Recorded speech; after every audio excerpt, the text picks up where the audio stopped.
আমরা জিলহজের প্রথম দশকের তাৎপর্য এবং গুরুত্ব সম্পর্কে জানি না বললেই চলে। এই কথাগুলো বারবার বলা দরকার। আমি আপনাদেরকে উদাত্ত আহ্বান জানাতে চাই, আপনারা এই কথাগুলোর ফেরিওয়ালা হয়ে যাবেন, এই কথাগুলো অন্যের কাছে পৌঁছে দিবেন। জিলহজের এই 10টা দিনের ইবাদত করলে আল্লাহ তাআলার কাছে এটা যত প্রিয় হয়, অন্য কোনো সময় ইবাদতে আল্লাহ তাআলার কাছে এত প্রিয় না। আল্লাহর কাছে এই দশকের ইবাদত অন্য দশকের বা অন্য যে কোনো সময়ের ইবাদতের চেয়ে বেশি গুরুত্বপূর্ণ। আল্লাহ বেশি খুশি হন এই সময় ইবাদত করলে বান্দা। সাহাবীরা জিজ্ঞাসা করলেন, ওয়ালাল জিহাদু ফি সাবিলিল্লাহ, হে আল্লাহ রাসূল, অন্য সময় কেউ আল্লাহর রাহে জিহাদ করলো, জিহাদ করলো মানে জীবন দান করার জন্য প্রস্তুতি নিল, সে ওইটা আল্লাহকে সমর্পণ করে দিল গোটা জীবনটাই, তার মর্যাদাও কি এই সময় ইবাদতের চাইতে বেশি না?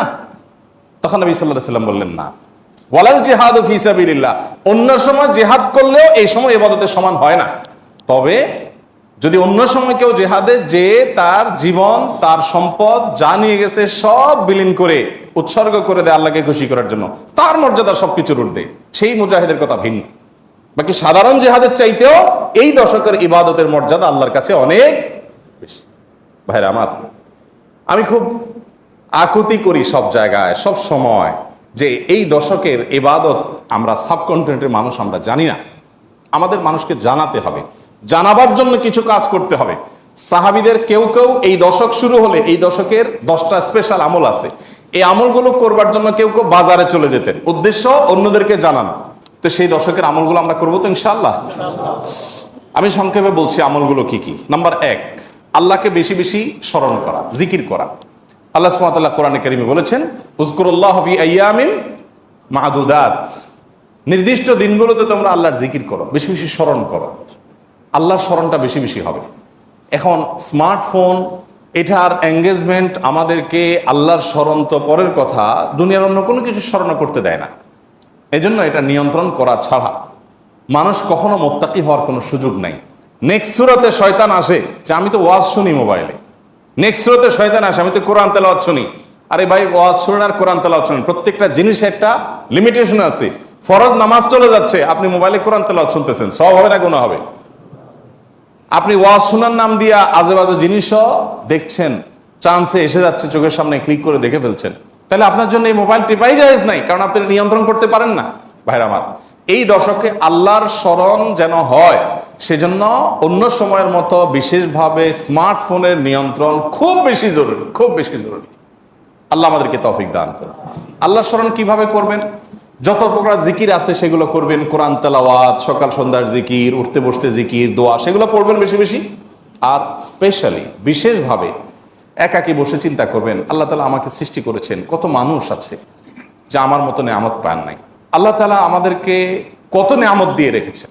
সেদিন এক ভদ্রলোকের একটা প্রশিক্ষণে অংশগ্রহণ করেছে, উনি প্রশিক্ষণ দিতে গিয়ে একটা কথা বললেন যে ভাই, আমাদের সাথে শিম্পাঞ্জির মিল 99.কত% যেন উনি বললেন, অর্থাৎ 100-র কাছাকাছি, সামান্য একটু বেশ কম হওয়ার কারণে ও শিম্পাঞ্জি হয়েছে, আমি মানুষ হয়েছি। আল্লাহ তাআলা সৃষ্টি করছেন যে সবকিছুতে প্রায় কাছাকাছি, একটু পার্থক্য, এই জন্য আমি মানুষ হয়েছি আর সো ওইটা হয়েছে।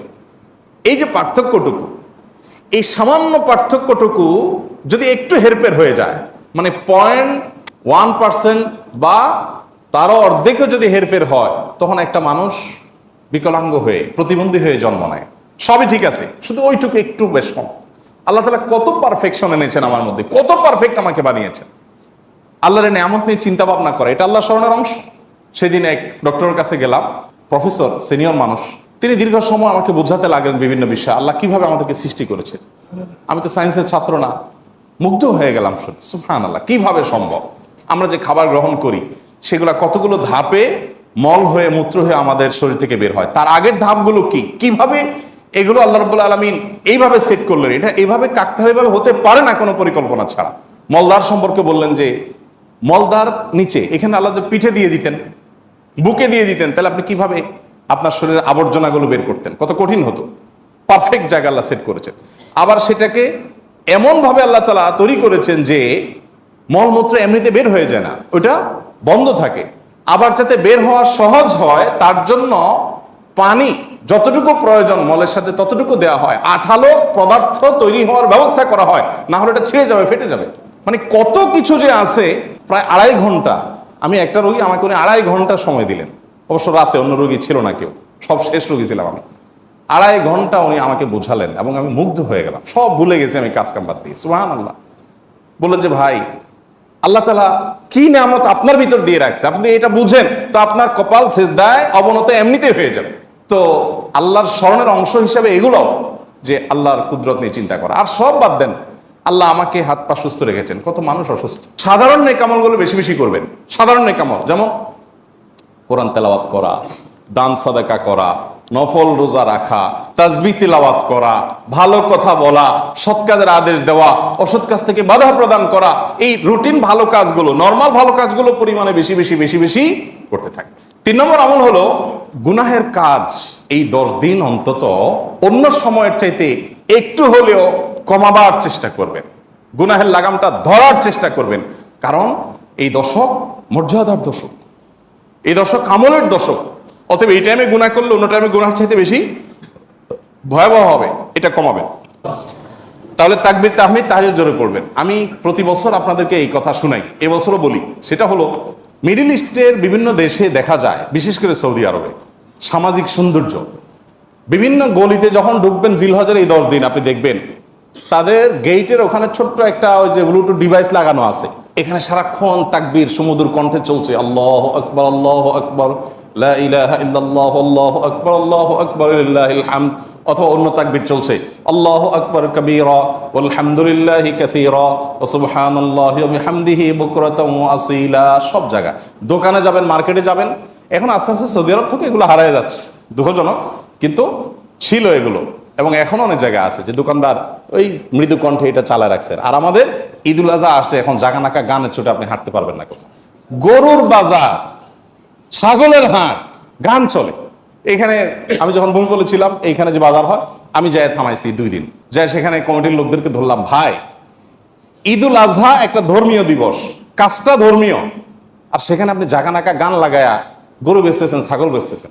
আল্লাহ তো বিবেক দিছে, অন্তত এখানে অন্য কিছু লাগান, এটা কিরে ভাই? আর আপনার গানের অত্যাচারে আশপাশে মানুষ ঘুমাইতে পারে না, থাকতে পারে না, এ কি মানুষ? এ কোনো মনুষ্যত্ব তো থাকার কথা না। 2 বার আমি গেছি শরীরে, এবং যা তাদেরকে অনুরোধ করে হাতে পায়ে ধরে বুঝায় থামাইছি। সারা বাংলাদেশে এই চিত্র, আপনি কয় জায়গায় যাবেন যে জাকানাকা গান চলছে, চলার কথা তাকবীর তাহমিদ তাহলিল। তো আমরা চেষ্টা করবো তো ইনশাআল্লাহ তাকবীর তাহমিদ তাহলিল করার, বাচ্চাদেরকে শিখিয়ে দিব। আর আরাফাতের দিন সকাল থেকে, জিলহজের 9 তারিখ ফজর থেকে নিয়ে 13 তারিখ আসর পর্যন্ত প্রত্যেক নামাজের পরে একবার করে তাকবীর তাশরিকটা বিশেষভাবে পড়তে হবে, নারী পুরুষ সবাই। আর 9 নম্বর আমল হলো আরাফাত দিন রোজা রাখবেন। আরাফাত দিন রোজা রাখলে কি লাভ হবে? 1 বছর আগে আর 1 বছর পরের অগ্রিম, পরের বছর যদি বাঁচেন সেটারও ছোটখাটো গুনাহগুলো আল্লাহ তাআলা মাফ করে দিবেন। আর 4 নম্বর আমল হলো যাদের হজের সামর্থ্য আছে তারা হজ করবেন। 5 নম্বর আমল হলো যাদের কোরবানি করার সামর্থ্য আছে তারা কোরবানি করবেন। 6 নম্বর আমল হলো যারা কোরবানি করার নিয়ত করেছেন, জিলহজের চাঁদ ওঠার আগে আগে চুল, নখ, গোপ, অবাঞ্ছিত লোম ইত্যাদি কেটে ফ্রেশ হয়ে এই 10 দিন আর সেগুলো কাটবেন না। এটা করবেন হলো কোরবানির পরে। তাহলে জিলহজের চাঁদ ওঠার সম্ভাবনা সোমবার সন্ধ্যায়, সোমবার দিনের বেলার মধ্যে এগুলো সব ফ্রেশ করে আপনি অপেক্ষা করবেন। কিসের জন্য? কোরবানির জন্য। এই 10 দিন পর্যন্ত আর নখ কাটবেন না, চুল, গোপ কোনো কিছু কাটবেন না। এটা কোরবানি যিনি করবেন তিনি করবেন। যদিও কোনো কোনো বর্ণনার আলোকে বোঝা যায় যারা কোরবানি করবেন না তারাও যদি এটা করেন তাদেরকে আল্লাহ তাআলা আজর দান করবেন। 7 নম্বর আমল হলো তাকবীর তাহমিদ তাহলিল বেশি বেশি পড়া। ফাকসিরু ফিহিন্না মিনাত তাকবীরি ওয়াত তাহমিদি ওয়াত তাহলিল। নবী সাল্লাল্লাহু আলাইহি সাল্লাম বলেছেন, এই দশক যখন শুরু হবে তখন তোমরা বেশি বেশি তাকবীর বলবে, মানে আল্লাহু আকবার বলবে, বেশি বেশি তাহলিল বলবে, বেশি বেশি তাহমিদ বলবে, লা ইলাহা ইল্লাল্লাহ বলবে, আলহামদুলিল্লাহ বলবে। এই জন্য এই 10 দিন পুরো সময় জুড়ে এটা করবেন।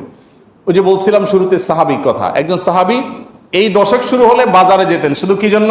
এই আমলটা করার জন্য। বাজারে যেয়ে সবাই বাজারে কেনাকাটায় ব্যস্ত, উনি যাই উচ্চস্বরে বলতেন, আল্লাহু আকবার, আল্লাহু আকবার, লা ইলাহা ইল্লাল্লাহ, আল্লাহু আকবার, আল্লাহু আকবার, ওয়া লিল্লাহিল হামদ। এর উনি বাজারে গিয়ে বলতেন। উদ্দেশ্য কি? অন্যদের যত স্মরণ।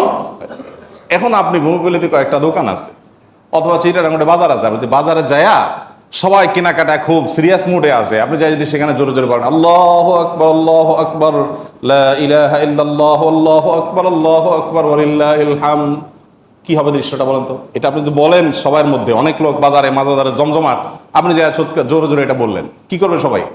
সবাই তাকায় বলবে ব্যাপার কি, সমস্যা আছে নি, কোনো অসুস্থতা আছে কিনা বেচারা। এটা না বলবে ওই যে সবাই যে অসুস্থ, সবার যে ইমানের রোগ তাকওয়ার রোগ, এই জন্য সুস্থ মানুষকে কি মনে হয়? অসুস্থ মনে হয়, কারণ এটা তো দেখতে অভ্যস্ত না সে।